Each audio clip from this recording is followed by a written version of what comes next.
Nearly 94% of you are not subscribed to this channel. Please make sure you subscribe right now.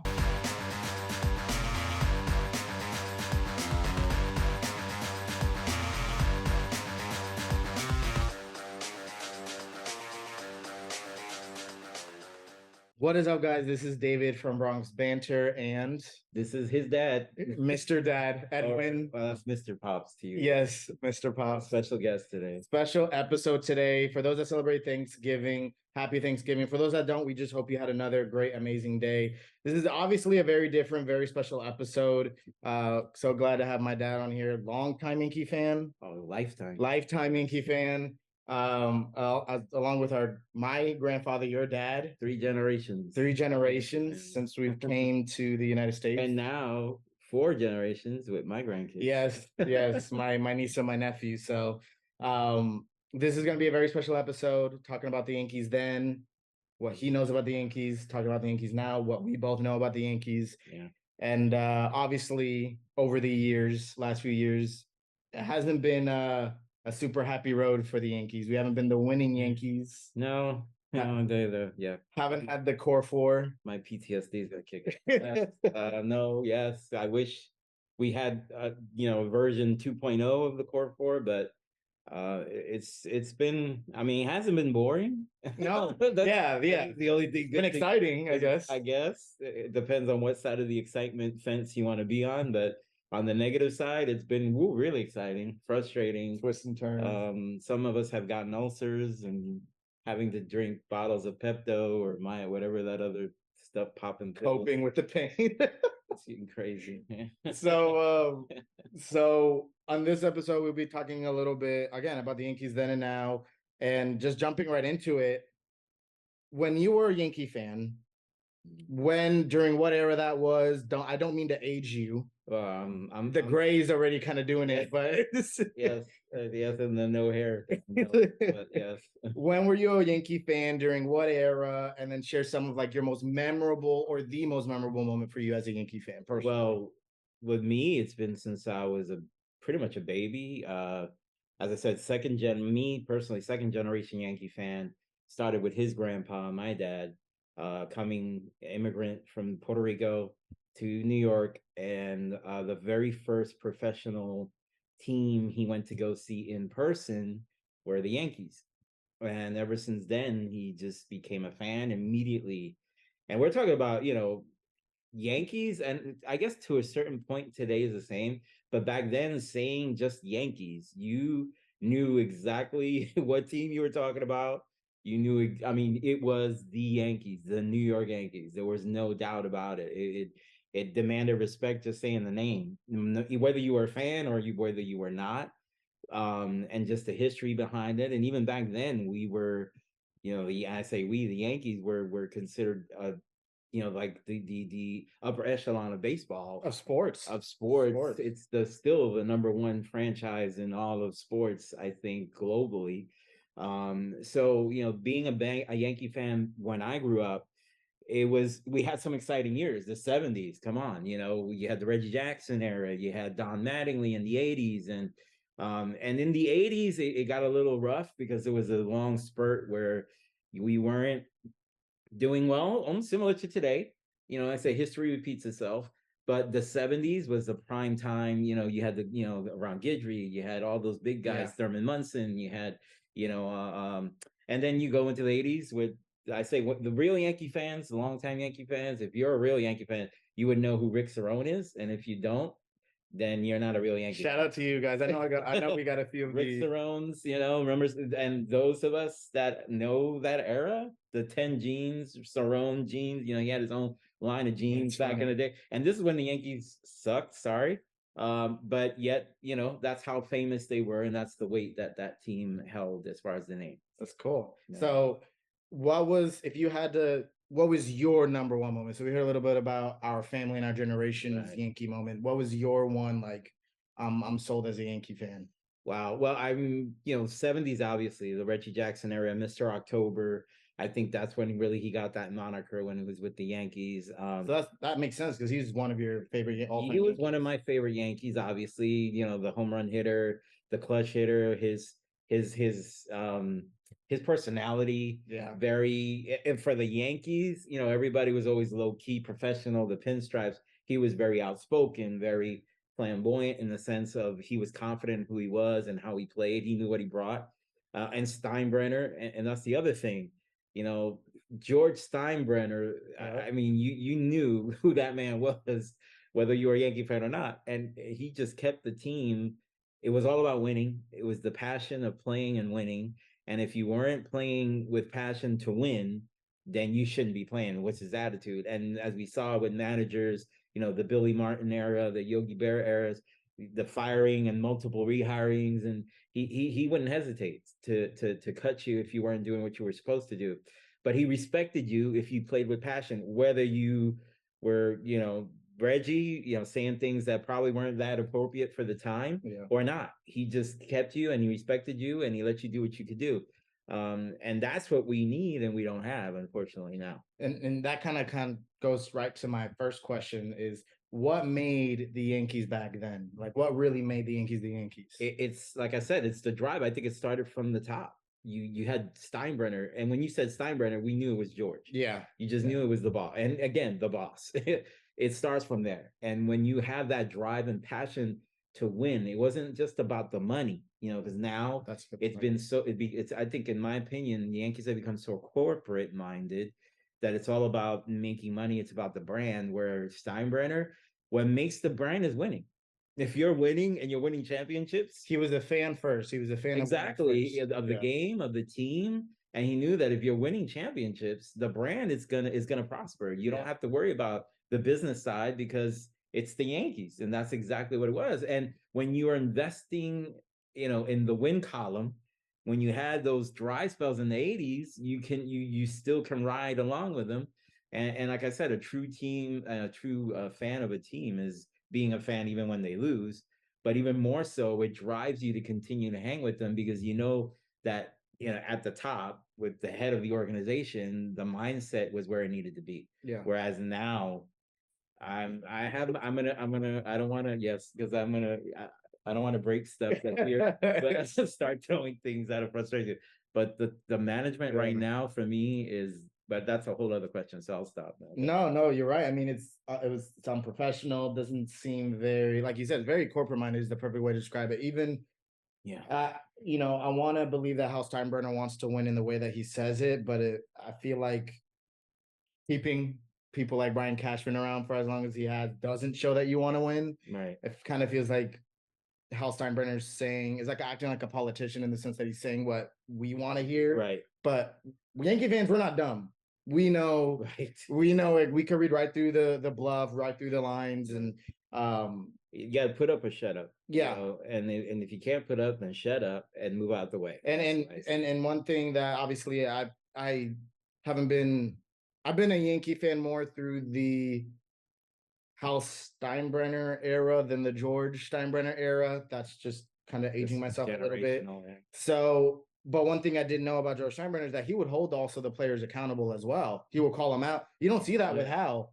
The most is Hal says that he gets mad and throws things at his TV, which I don't even know if he watches every single game. Like the George was just different. Well, George was present. I mean, he would even be watching the game. He was in the stadium. Yeah. I don't know. Maybe I'm over idealizing it. And guys, if you're watching and you're from my generation, and just remind me, because I might be just so nostalgic and longing for those days that I'm over, idealizing him. But for me, at least the perception, which as we know, perception is reality.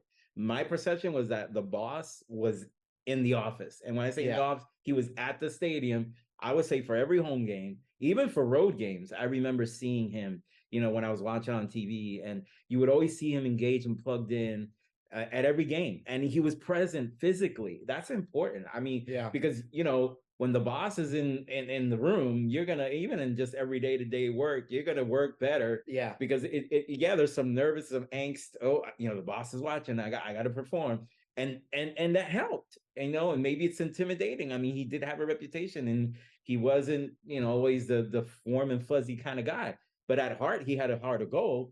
But when it came to winning in business, It's about getting the job done. And that's what we don't have. And kind of about that attitude as players of feeling like you got to show up for your boss even more. I don't Hal Steinbrenner hasn't gave Yankee players any reason to feel that way about him. I know. He doesn't feel very bought in, doesn't feel like he's there. And I bet when he is there, it's kind of like, oh, hey, what's up? Right. Doesn't feel like you're going to light a fire under me in case I don't perform. Not in the same way that George does. So 100% true. So like I said, it takes a special kind of person. I mean, obviously, George Steinbrenner, like I say, when he rests in peace, there's never going to be another George. No, never going to be another boss. But that's what we should aspire to. That's what I would think as an owner, as a general manager. That essence of George, that win at all costs. 100% all the time, even when you're losing. But go down swinging. You know what I mean? Don't. If you're sitting there with the bat on your shoulder and you're not pulling the trigger, it's for me, you're not trying. Yeah. I'd rather see you swing the bat and maybe you strike out or whatever the case is.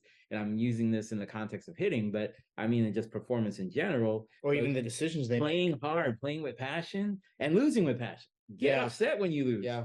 Like, what I'm saying? It's like, I see now losing, all right, we lost. But back in those days when they lost, again, now I'm going to date myself. O'Neal, come on. How many water freaking shout out to O'Neal in the yes booth? Paulie, you're doing amazing. Number 21. I mean, you saw when they retired. What was it? They retired his number. What did they give him? They gave him that the cooler. Dude, you knew when he had a bad at bat, everybody gave him space and he went at it with the cooler. Yeah. I want to see that. Like, I want to see people with that kind of passion. Yeah. And Paulie, for me, is an honorary lifetime Yankee. I always see him as a Yankee. Yeah, he had an awesome career prior. But for me, he's always going to be a Yankee because of his heart. He played with that Steinbrenner George passion and fire. Same thing with the core four, which we're going to get into a little later. And even in the Joe Torre era, I mean, that was there. That was the essence of the Yankees. And I feel like if anyone's hearing this that matters in the Yankees organization, how for some reason you're watching this, we're not asking for you to be like your dad. We're asking for you to care like your dad. Maybe we're not expecting you to have to get irate or act in the same way that he does, but show that you care. We, as Yankee fans, we don't feel like that's there. So that's my little closing note on that on that first question. But so when do you, moving on to the next question, when do you feel that the Yankees lost their identity? Because it's clearly different looking at 2023 heading into 2024, back to when the Yankees were winning in the 90s, back to even, like you said, the 70s and the 80s. Well, I mean, we could go a little bit more recent. I mean, let's talk about, Joe Torre era, as we know, from 96 to 2007. I mean, what he accomplished and even his demeanor. The thing is, we think that when I talk about the passion, the fire of George and the boss, it has to be, you always got to be riled up, screaming, jumping, banging, like, my man Gardy, come on. Gardner when he was with the bat. But no, you don't have to be loud and boisterous. But Joe Torre had the passion and he was calm. That man was like, a poker face, in good and bad, but he had that drive and that fire. It doesn't have to be physically manifested in that way, but you could see it in the way he managed the team. I mean, the results speak for itself. You're talking about from 96 to 07, they had that dominant season in 98, obviously 114 wins. What was it? A 0.704 percentage wise overall as a team. He had 6 AL championships and 4 world championships. I mean, come on. And how many years we're talking? Almost 10 years? Yeah, 11 years. I mean, that's pretty impressive. And I don't think, we've come close to that. I mean, I would love another 98 season. Awesome. We can break that record. That'd be great. But if we can even just get close to that, close to the World Series, get close to the World Series, win another AL. Let's start with a pennant. Let's start with a championship or even a division series or something. But we're not, man, and we're missing that. We've lost that identity. I honestly think, because obviously after Torre, we had Girardi being a recent player, still had the player mentality and mindset to the game, which I think we need. And I know Boone, and again, I'll be honest, in full disclosure, I was one of the first ones, and I think I commented on one of your early episodes in Yeah. my comments. For me, I thought Cashman and Boone needed to go. I was frustrated when I saw Boone's contract get renewed because I said, dude, you should be more like the Girardi passionate type. You come on, the man contributed. I mean, his walk-off home run, that's iconic in the playoffs when he played as a player. I mean, that's the management style I was expecting from him. I'm not wanting him to be like Billy Martin, but dude, at least show that drive. And it's like something in the calls that he would make, and he was almost too passive. Sometimes I wonder if he was trying to emulate more Torre in the passiveness, Maybe. but it just messed with his style of management. I just yeah. So yeah, and I'm not so much of a Fire Boone type of person, and I, especially if players like notable players like Garrett Cole, Aaron Judge, and all of them are co-signing Boone. And for someone that cares about winning as much as Judge, because he does, he's even called out the Yankees. So it's not that Judge is not afraid to call out the Yankees. Is he's able to understand what's good and what's bad. And right. I respect Judge enough. He's our captain now to say that okay, we want to keep Boone, but someone that I do think we should get rid of. Everyone can agree with me. Come on. And then with the comments that he's made, and piggyback what you're saying. Like I said, I was get rid of Boone, but as you said, what kind of I've settled down on we'll keep him.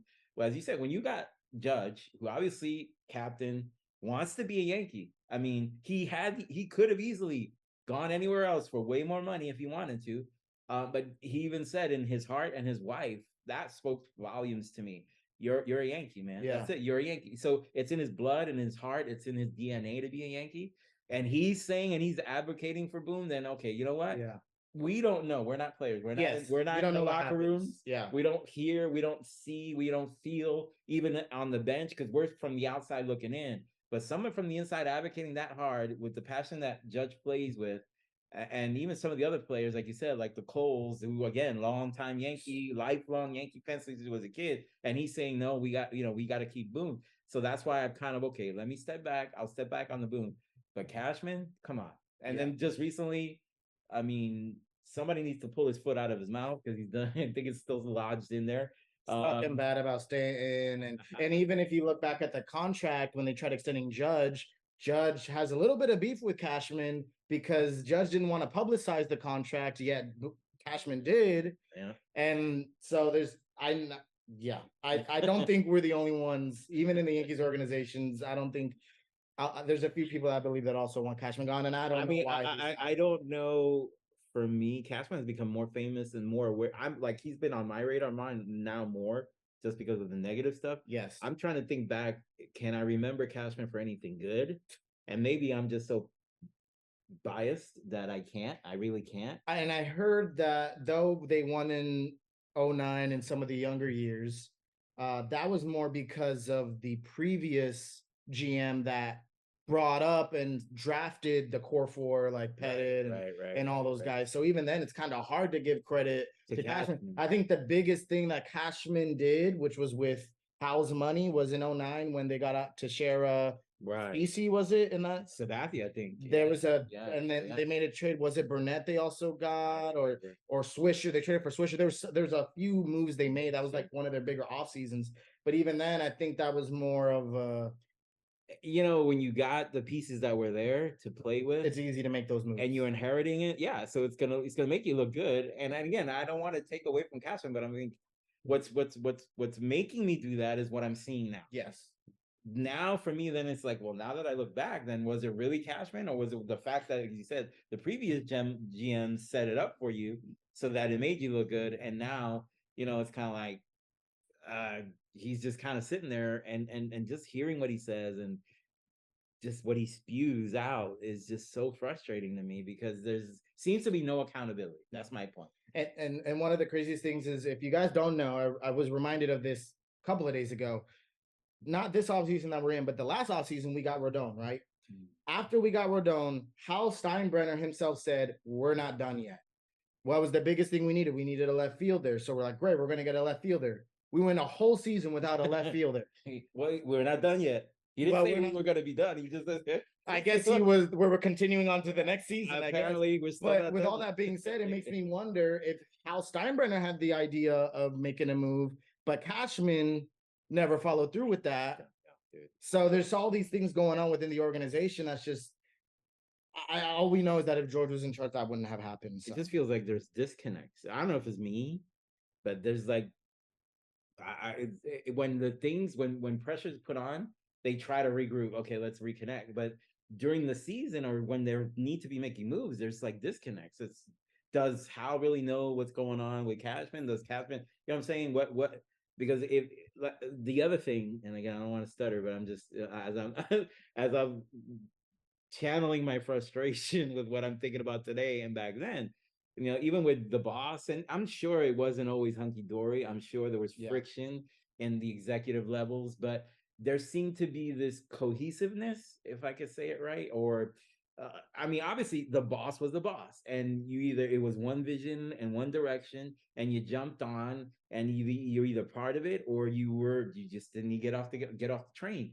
And I don't get that feeling with the current ownership right now. Like, who's really driving and where's the direction? Are we using the same GPS? Are we looking at two different compasses? What's going on? That's so true. Just seems to be this disconnect, you know, between those two levels. So it might just be my misperception, and you guys that are out there that are listening, other Yankees fans, my age or whatever, that know better. You know, again, I'm more of a fan than an expert. But if I'm just seeing it through the lens and my glasses of a Yankee fan, and I'm not really seeing all the details, please educate us. Yeah. Because I maybe there's something I'm not seeing, but this is my perception. And my perception, unfortunately, is my reality. So that's all I can say. No, that's good. Yeah, let us know in the comments if there's any details we're missing, anything we need to know, because we may have to do a follow-up to this episode. I know. Let me know if you guys are liking it so far. Let us know in the comments. So jumping into the third question, what do you believe needs to happen for the Yankees? So we kind of flash back. What needs to happen for the Yankees to get back to where we were? Let's start there. I got a little follow-up question. Let's start there. What's something that needs to happen? Holy cow, something that implies one. There's a bunch, but I mean, overall, there's got to be a shift in paradigm, I think. I know we're the Bronx Bombers, but you know, again, that was the other thing. Yes, we delivered on our moniker. We were hitting home runs, but we weren't just focused on the big hitting, the big slugging. It was about just winning at all costs, whether it's stealing, whether it's, you know, defense, offense, pitching. We it's like there was the drive to be excellent in all levels, playing the game. And one day, we were winning by hitting home runs out, you know, going yard all the time. There were other days where we would win games without even hitting a home run. Just getting on base was the key thing. There's like, we're all about the home runs and we're all about individual records. Whereas I feel back in the day, it was about the team, you know. And I'm not saying the Yankees are not team. Please, there's nothing, no negativeness on anyone, on Judge or anybody, but there's got to be more of that wanting to do whatever it takes. So if it's bunting instead of trying to get a home run or a double or triple, then that's what it takes to get the run in. But to get the runs in, we got to get on base. And that's where I think we're not doing what we used to do. I was impressed with a couple of games where I can't remember them off the top of my head, but there was games where I saw this year, there was glimpses. I'm like, this is what we need to do. You know, I think it was IKF and some of these other guys, like the new guys, the Oswaldos, because they're both Oswaldos, were you know, getting on base, they were running, they were putting pressure, they were making plays happen even while they were on base. So even if they got a walk, they were making the pitchers make mistakes because they were threatening to steal. And that all plays into it. And I don't feel like we've been doing that. And where back in the day when we were winning 114 games a year, we were doing that. Yeah, I feel like we've become, because of the roster construction, this is like my favorite phrase, but because of the roster construction that Brian Cashman has made, we're just one dimensional. Like you said, we're the home run ball. We had a team that was full of righties, where we have one of the largest left fields in all of baseball. So if you hit the pull side, it's hard to get it out. I mean, unless you're a guy like Judge. Right. But we didn't have any lefties one year in our whole lineup. We had no guys that could steal bases, and you know, we loved our Yankees. We were supporting them, but at the end of the day, we didn't have guys like IKF that can round off the team. We don't need. Now, we can have a team full of superstars that are well-rounded, great, but we don't even need a team full of superstars to win it. We need guys like, Aaron Judge that could do his thing, but then we could have guys like IKF and other players like that. To add to that and to fuel what you're saying, I mean, look again, another team which we're connected to, the Rays. Yeah. I mean, Tampa. They don't have the payroll we got, Not and the payroll, they've done not recently, the superstars. Recently, they've done really, really well. Really well. Obviously, this last season they did better than us. They made it to the World Series before us. Yeah, yeah. I mean, and they did that. Their team, they didn't have intimidating home run hitters, but they played hard. They played with fire. They played with hunger. They played baseball. Yeah. They played small ball, not just they did everything they had to do to win. And the pitching, that drive, it's like you inspire each other. I think the offense inspires the defense, the defense and the offense inspires the pitching, and back and forth. And when your pitcher is in the zone, that helps. It fuels everybody else's performance. So we know in order to get kind of where we need to be and where we were to be the Yankees, we need a better team, better roster construction, work as a team, play to our abilities rather than everyone just trying to hit home runs. Right. I shouldn't expect Anthony Volpe. I said it in a previous video. Shouldn't expect Anthony Volpe that's 6 foot, probably just 6 foot, and then you got Judge at 6'8" to have the same hitting approach. No. They shouldn't. We shouldn't be all trying to hit home runs. Play to our strengths. Volpe can steal bases, get on base, line drive. Like we just need a more well-rounded team. I mean, if I had the money, yeah, really. But if I was the owner, somehow, if I had a magic wand that I could snap my fingers in a multiverse and another part of the multiverse, I would, if I could get the core four to be part of our coaching staff. Are you kidding me? I mean, even Jeter as the head coach. Yeah. You got which we did, which I was applauding, and I thought would make it more impactful difference with Pettit. He's in the organization. He came in now as kind of that right hand guy, and in the ear of Boone. I thought, well, hopefully he'll light something under his butt. But him with pitching and even getting Mariano involved in the coaching aspect and getting that mindset back to those days, you know what I'm saying? I think that might help. Yeah. Okay, we got Boone, but then let's bring in some of these guys to be part of that staff. To I'm sure they got way better things to do. And even Paulie O'Neill, come on, bring him in. I know you're Paul. I know you're an awesome commentator. I love hearing you. I love hearing Kay. I love hearing my other David man Booney. I mean, come on, the chemistry. But we need you, man. We got to come back and do something. The hitting coach. I mean, he would be an awesome hitting coach. Yeah, I think. Just hearing him on commentary and how he talks about it from the hitting perspective, and maybe even having Cone. Sorry, Boone. I said Boone. David Cone come in as a pitching coach. Are you kidding me? That would be awesome. Pitching coach is pretty good. Shout out to you, Blake. Yeah, I'm not. But having having that him there, even those guys that knows what it means to be a part of the Yankees. Yeah, that knows what it means to be a part of the Yankees back then. And again, I'm talking out of my. No, as a fan, I'm just as a fan. I don't know how we could do it, but that would be awesome to have them in the supporting, consulting, even if they're not direct coaching, but just being there, man. That I think that would do something. And kind of picking back on the core four idea, I think even taking believing in what could be the next core four. I feel like we're oftentimes looking back at what the core four was and this and that. Why can't we have that again? And quite honestly, I think we can. We have guys like Dominguez, Austin Wells, the Oswald and Oswaldo, Volpe. That could happen. Judge. Yeah. We got some young pitchers coming up too in the minor league system. So that could definitely happen. But we need to then be able to build around that. What does that mean? And we've talked about in the past episodes, if you've been watching, is get younger players kind of in between Judge's age and the super young guys' age to kind of bring it and glue it all together. Right. We said guys like Soto and Yamamoto, a bunch of those other guys. Right. But all that being said is we just need to be able to bring that identity back and know what it means to win. And Judge, or anyone that knows Judge is watching, Judge, I know you can make that impact as a captain, and I already know you probably have been, but yeah, we just need that fire. It does kind of start from the top. Yeah, it does. And I say kind of only because I don't know if it can come from the top, and that's why I'm calling out Judge a little bit.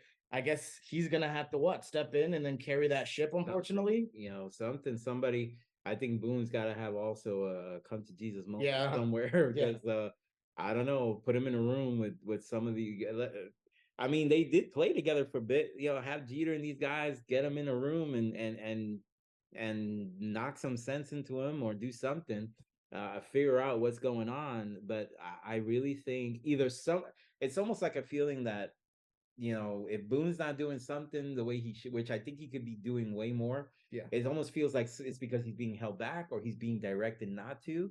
And I wonder, and that's why I say it starts at the top, because if the top has win at all cost mentality, then he gives the manager the freedom to do what he needs to do to get the performance out of the team that he needs to get.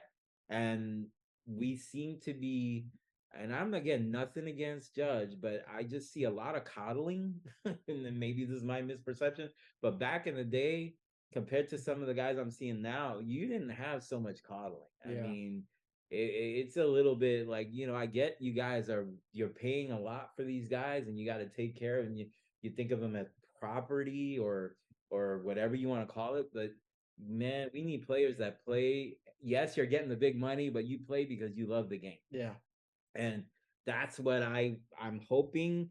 Again, I see it in Judge and I see it in a lot of our players, but I think it has to be even in Boone's mentality. It's the love of the game. It's the passion for the game. It's the wanting, to be excellent and to be the best. That's gotta be there, man. Just going back to that question, that's what I need has to happen. You gotta have, I don't know what we need to do, but we got to get that spirit back, That fire, that fire, that the boss mentality back into our team. And as players individually, we can't say what they feel. They may all have that fire, but we're not seeing it in the dugout. It's not coming out. We're not seeing it. We're barely seeing it on the field, maybe from a couple of guys. Right. But where's that? Like, where is it when it matters? Mean, look, and this is where I say, like, some players that were here for a couple of years or maybe 1 or 2 seasons. Odor. Yes. I mean, that man. I know you were a fan of him. I was a fan, and he wasn't great, but he had that fire that when his teammates were doing good, he was shouting them down. Yeah. And when they were doing bad, he was in their face. He was trying to get them to snap out of it. That again, Gardner, come on, that same mentality, Paulie, all these. That's the type of stuff we need to see more. Like I see so much reserved. I get it, we're professional, and the Yankees had that clean cut, professional corporate. But we got to get some of that down and dirty baseball. Maybe let them grow a beard. We're okay with that. Apparently, why not? That's gonna get them into that mentality of whatever it takes to win.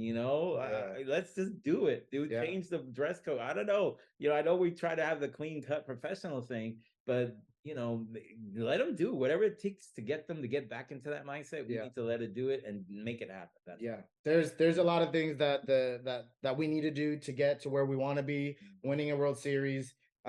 We don't want to lose any more of our Yankee identity as an organization, as a fan. And I feel like that's a lot of reasons why fans are having issues with the Yankees as an organization, is because as a fan, we see it. We saw it. We saw the evolution. We knew what it was like to be a Yankee fan then, and we know what it's like to be a Yankee fan now, and they're kind of different. They're on total opposite poles. So let me know what you guys think in the comments below. What did you feel about this episode? What are some things that the Yankees need to do? If you were a manager, if you were a head, if you had one day in the office with everyone in the ownership in the organization, what would you be screaming at them to do? Let us know. We screamed enough today in this episode. Let us know in the comments below. And if you like this and want more of this style of a video, you want me to come back? Hey. Yeah, part 2. Part 2, want the old man back? Yes. Let us know. Hey, what is up, guys? If you liked this episode, please make sure to like it, comment down below, and subscribe. And watch what YouTube suggests would be a great video for you. You're not going to want to miss all the latest Yankees news and topics going on. Listen, Judge wants you to subscribe. The Martian wants you to subscribe, so make sure you do. And until next time, peace and be blessed.